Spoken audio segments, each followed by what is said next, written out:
Good morning, everyone. My name is Shane Lowe. I'm a PhD candidate in the Stanford Space Rendezvous Laboratory, advised by Professor Simone D'Amico. And today I'll be presenting our work on the development of a reduced order model for spacecraft swarm orbit design. Technical challenges right out the gate. There we go. Okay. I'll begin by giving the background and motivation for the work. Next, I'll present the reduced order model itself. Then I'll discuss the high fidelity numerical simulation that will be used in the subsequent validation of the model. The SwarmX mission serves as the reference for this work, so I'll present an overview of the mission and its requirements, and then next I'll validate the model through several illustrative scenarios, give a short practical demonstration, and finally I'll summarize the contributions of the work and discuss the path forward for potential future development, hopefully all within 15 minutes. Okay. Distributed space systems offer significant advantages over traditional monolithic spacecraft. However, of course, these advantages come at a cost.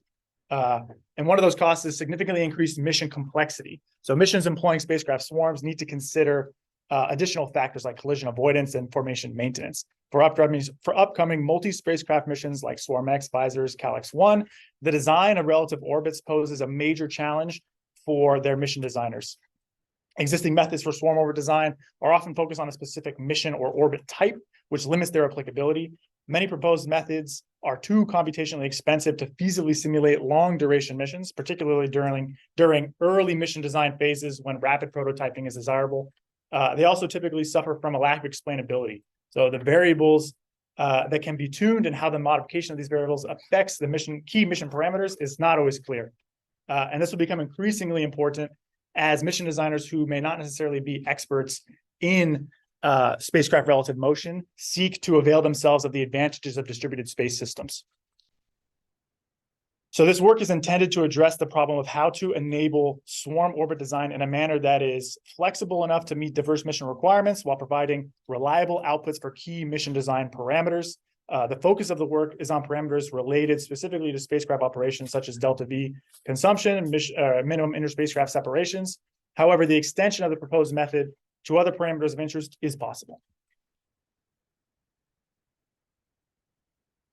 Okay, at a high level, the reduced order model takes a set of inputs pertaining to the desired swarm configurations, processes these inputs in the different modules, and then provides outputs for several parameters that are of interest for swarm or for mission and orbit design.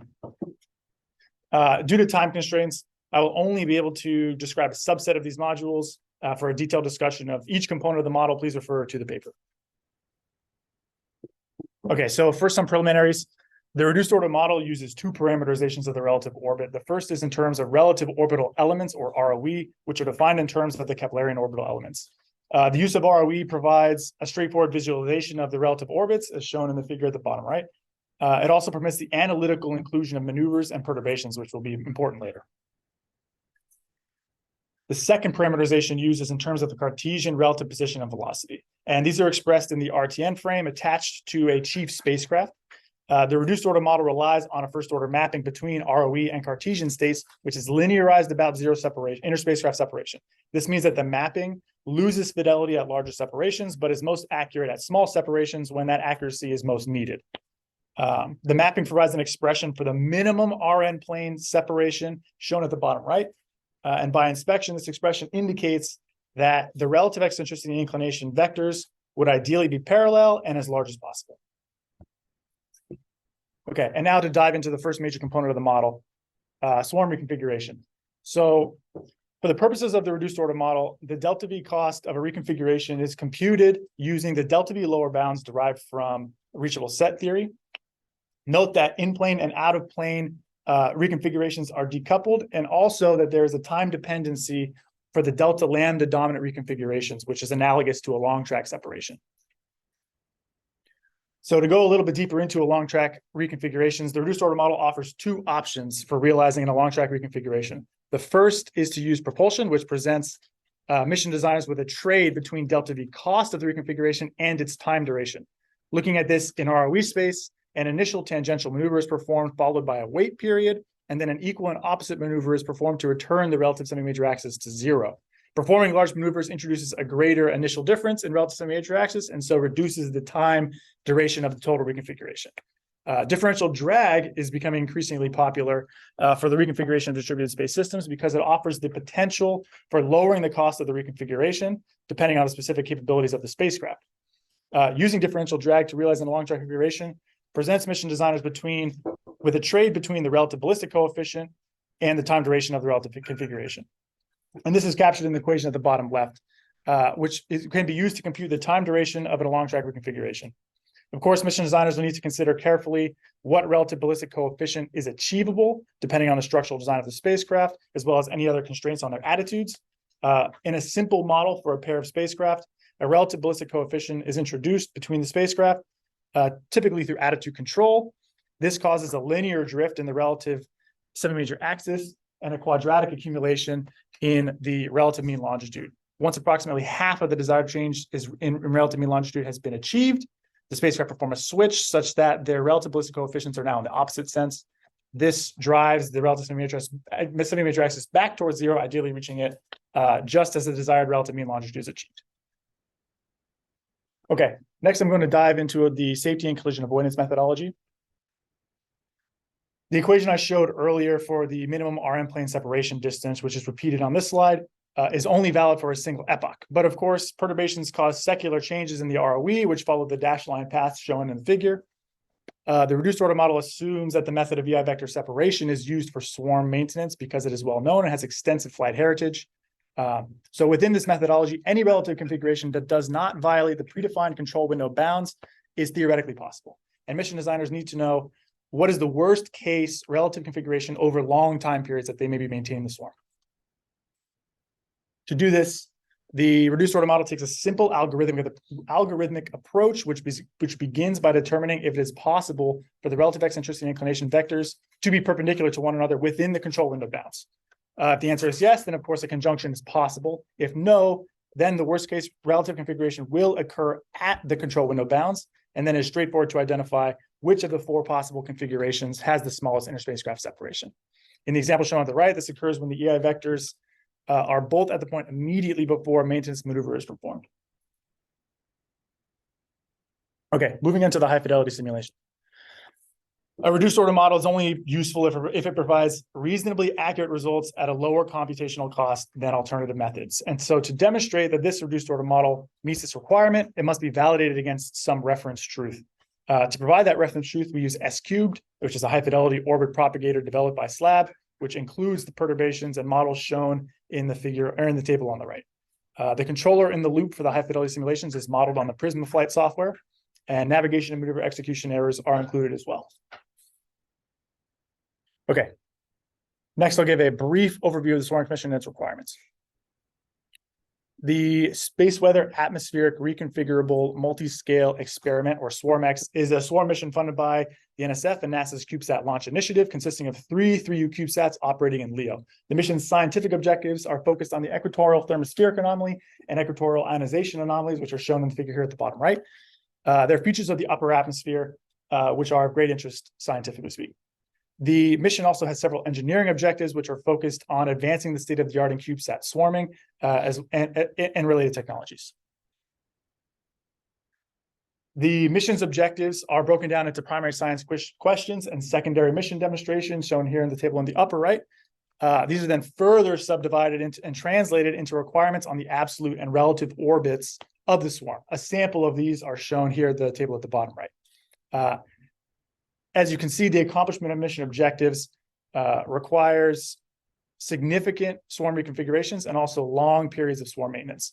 These objectives are very ambitious, and while we're trying to develop a concept of operations for SwarmX, my teammates were asking important questions like how much delta V will we need to do all of this, and will these relative configurations be safe? And the need to provide accurate answers to these questions and then iterate repeatedly to pack as much science as possible into the ConOps is what originally motivated the development of the reduced order model. And so the SwarmX mission is going to serve as the reference for the subsequent validation exercise. Okay, and now diving into the reduced order model validation. I'm going to present, due to time constraints, only 2 illustrative scenarios for the SwarmX mission. One is focused on reconfiguration, the other is focused on maintenance. The parameters for the spacecraft in chief's absolute orbit are shown below, and they're held constant throughout. So in the first scenario, we need to realize a long track reconfiguration of 4 kilometers. Using propulsion, specifically the allowed time for this reconfiguration is 16 orbits. And for these inputs, the reduced order model produces a single result, which is not so helpful for comparison with the distribution of results that we expect to obtain from the high fidelity simulation. And so by sampling over variables, input variables for the reduced order model, we can also obtain a distribution for that as well. Okay, and indeed, that's what we see. So 500 runs of the high fidelity simulation are shown each as blue dots, while each individual reduced order model result, excuse me, I had that backwards, sorry. Reduced order model is blue dots and high fidelity simulation are red triangles, each representing the results from a single run. And as shown, the reduced order model very closely approximates the distribution obtained from the high fidelity simulations in terms of total delta V cost and then the time duration of reconfiguration. The reduced order model also, as I mentioned before, allows a binary choice between using propulsion or differential drag for long track reconfigurations. So we also need to validate the differential drag option for this. And so for simplicity, the reduced order model assumes a constant atmospheric density for the duration of a reconfiguration. To make a direct comparison with the high fidelity simulation, we sample around the mean value for atmospheric density that the high fidelity simulation experiences in order to obtain another distribution of results for the reduced order model. And so this histogram here shows the results of 250 runs of each, the high fidelity simulation and the reduced order model for the differential drag reconfiguration discussed earlier. And we see again that the distribution of results is broadly very similar, showing that the reduced order model provides a good approximation of what you could expect from high fidelity sims. Okay, and now onto the second scenario, swarm maintenance. In this scenario, the swarms are maintaining a nominal configuration of over a period of 100 orbits with the provided control window sizes shown here. And we see another distribution of results here. The results are shown for 250 runs of each for minimum RN plane separation distance and swarm maintenance delta V costs. And as expected, the distributions are broadly very similar. I should note that a couple of interesting features. The first is this truncation on the right-hand side. This is due to the specific implementation of the controller in the high fidelity simulations. And this is replicated in the reduced order model by sampling additively around the nominal control window bounds. Basically essentially a way of including the effects of control and maneuver and navigation errors into the reduced order model. But again, overall, the result is the same. They're broadly very similar, and so it gives us increased confidence in the accuracy of the reduced order model. Okay, so any reduced order model is only good if it's both accurate and fast, and so that necessitates a comparison of run times for each of the two methods. And so this data is summarized in the table here at the bottom. Essentially, it shows that the reduced order model provides a dramatic speed up over running high fidelity numerical simulations.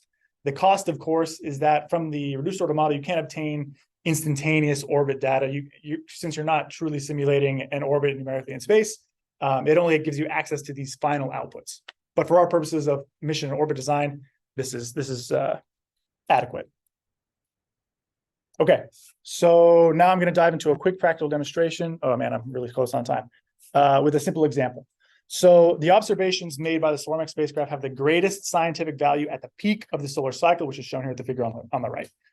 For some of these observations, the spacecraft must be separated in the long track sense by more than 1,200 kilometers. We expect to launch sometime around the peak of the current solar cycle, and so the speed with which we need to accomplish this large long track reconfiguration depends on when exactly we launch and what is happening with the solar cycle at that time. So this presents a trade between the scientific return of our observations and the amount of propellant that is consumed in realizing the reconfiguration. So using the reduced order model, we can obtain a result for how much time is needed to perform the reconfiguration using differential drag. This may be unacceptably long, however, based on where we are in the current solar cycle. So we also need to look at potentially performing this maneuver using propulsion. And so by plugging in different values for the allowed reconfiguration duration, the reduced order model will quickly provide the delta V cost for a range of scenarios. And so now mission designers can make an informed decision for how much delta V they're willing to expend to achieve the best scientific return for these specific observations, right? It allows them essentially to make an informed decision with a quantitative first instead of a qualitative understanding of the costs. Okay, and so because the reduced order model is only dependent on the nominal configuration for a given mission phase and the transitions between individual phases, using it to simulate a full mission is as simple as filling columns of a spreadsheet with these nominal configurations and their time durations, and then feeding those inputs into the model. And you can see here an example of what this looks like specifically for the SwarmX mission. This was one of the earlier iterations of our ConOps. Okay, wrapping up. In conclusion, the principal contribution of this work is the development of a reduced order model for swarm orbit design that includes safety and collision avoidance, maintenance, and reconfiguration. The model was validated through comparison with high fidelity numerical simulation. The reduced order model is already in use today and has touched almost every aspect of the SwarmX mission, including the concept of operations, but also many hardware decisions as well. Future work could add modules to compute additional parameters of interest related to scientific objectives or other mission requirements. The model could also be augmented to include additional perturbations like solar radiation pressure, and it could be extended to a larger range of possible orbits, such as eccentric orbits, MEO, GEO, or orbits around other central bodies. And lastly, a promising direction for future work is to use the reduced order model to efficiently generate orbit and performance data for reinforcement learning applications. Thank you very much for your attention. I'm happy to take any questions.